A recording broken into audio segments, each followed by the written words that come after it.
Mga kababayan, here's my POV sa Day 19, August 26, 2026 ng impeachment trial ni VP Sara Duterte.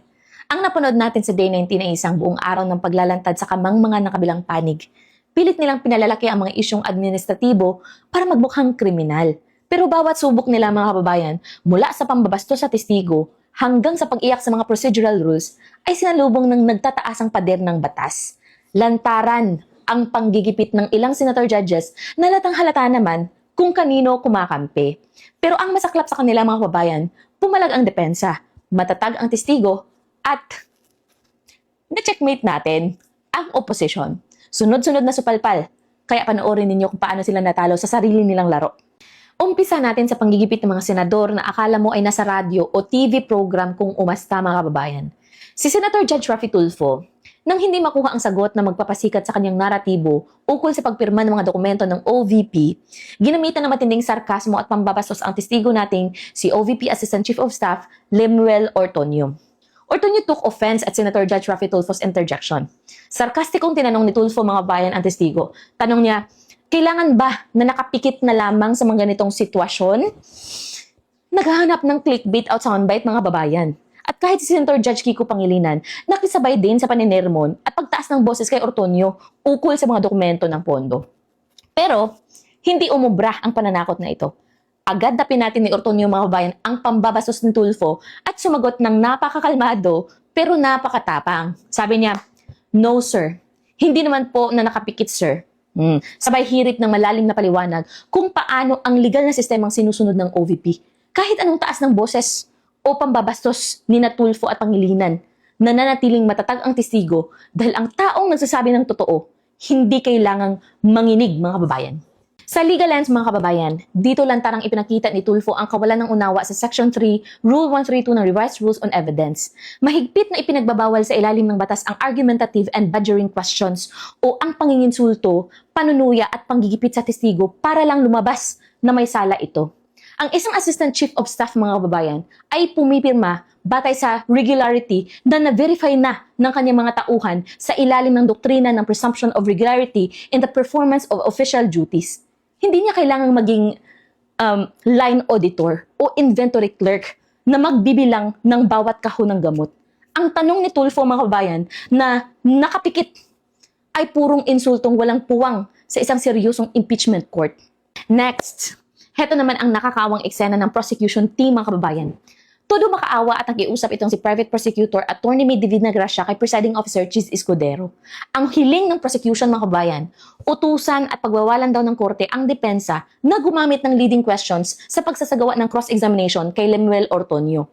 Katwiran ni Divina Gracia mga kababayan, wala raw silang karapatang gumamit ng leading questions dahil declared naman daw na ang interes ng testigo ay nakaayon sa respondent na si VP Sara Duterte.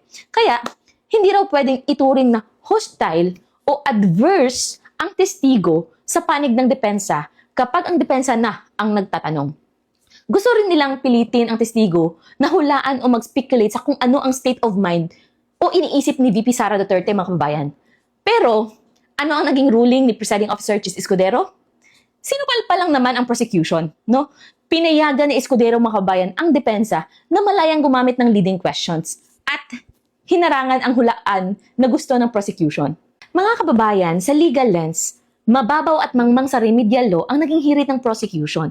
Sa ilalim ng Section 10, Rule 132 ng Rules of Court na inilalapat bilang supplementary application sa impeachment rules, ang paggamit ng leading questions mga kababayan o mga tanong na idinidirekta na ang gustong makuha na sagot ay isang ganap na pribilehiyo at karapatan ng isang abogado kapag nagsasagawa ng cross-examination. Sumaling-mali si Divina Gracia sa kanyang presumption. Si Ortonio mga kababayan ay unang isinalang bilang testigo ng prosecution.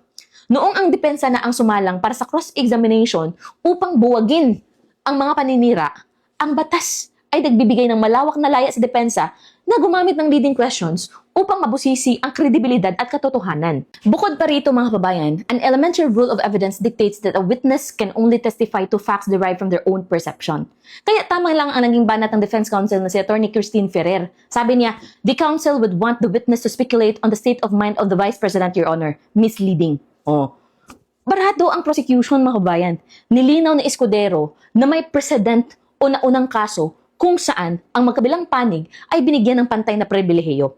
Ang hiling ng prosecution, mga kabayan, ay isang desperadong taktikang harangan ang talas ng depensa dahil takot silang busisi ng depensa ang sarili nilang mga inconsistencies. Tapos, dahil hindi makapunto sa loob ng korte, mga kababayan, idinaan ni Private Prosecutor Attorney Amando Ligutan sa pagpapasikat sa social media.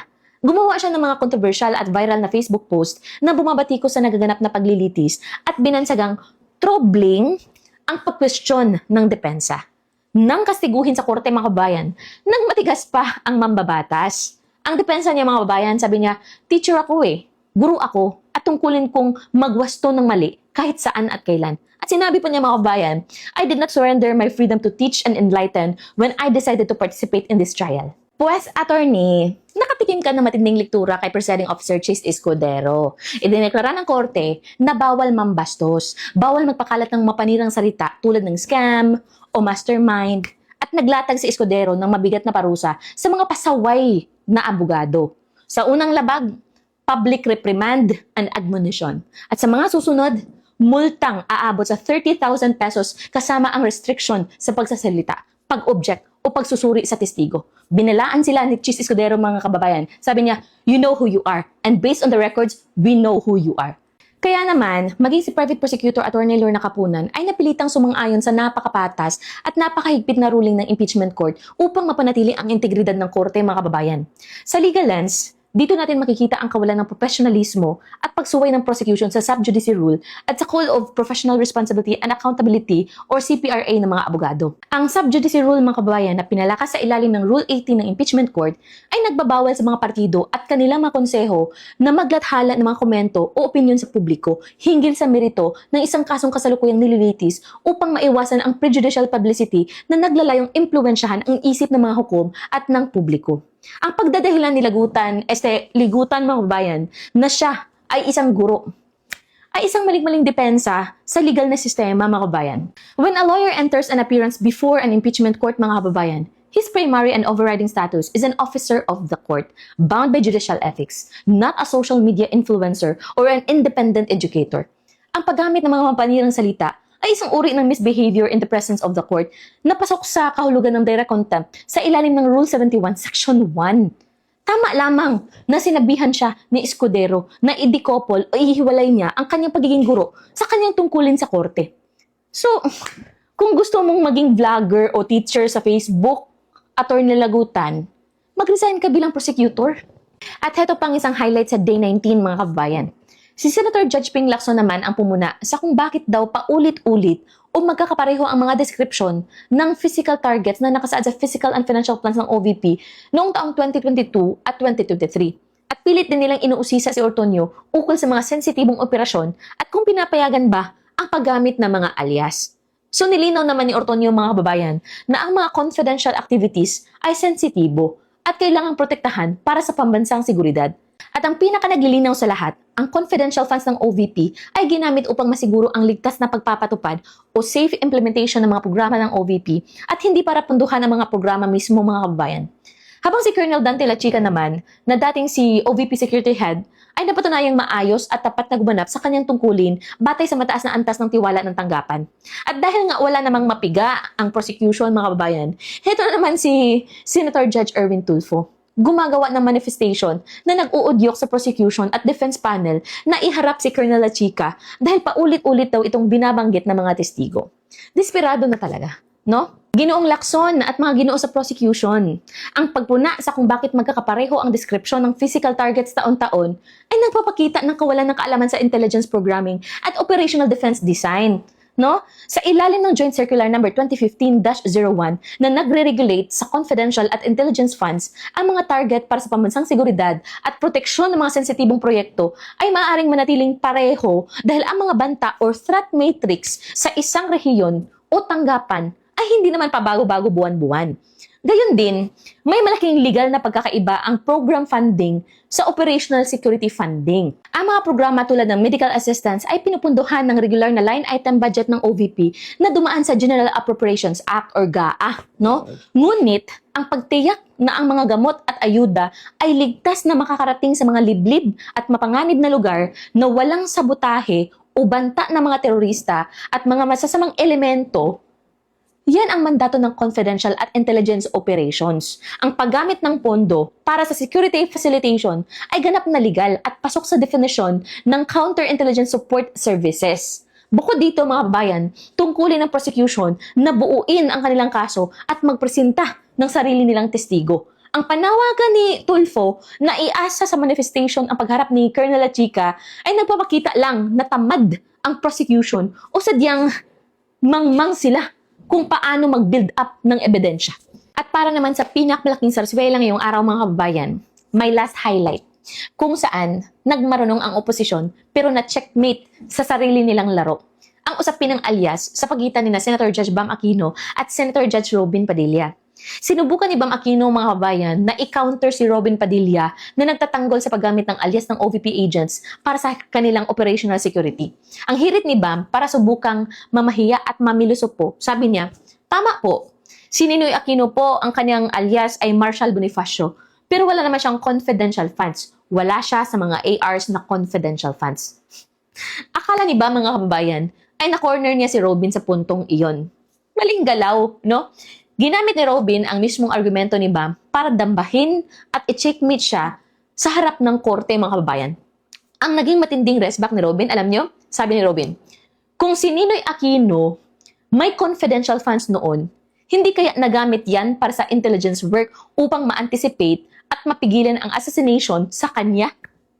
Natulala ang lahat mga kababayan. Maging ang dalawang magkabilang counsels ng prosecution at defense panel ay napilitang sumang-ayon na malaki nga ang maitutulong ng intelligence funds sa mga ganyang kritikal na sitwasyon. Ipinasok ni Bam mga kababayan ang issue ng pera para makapuntos. Pero ang naging resulta ay checkmate.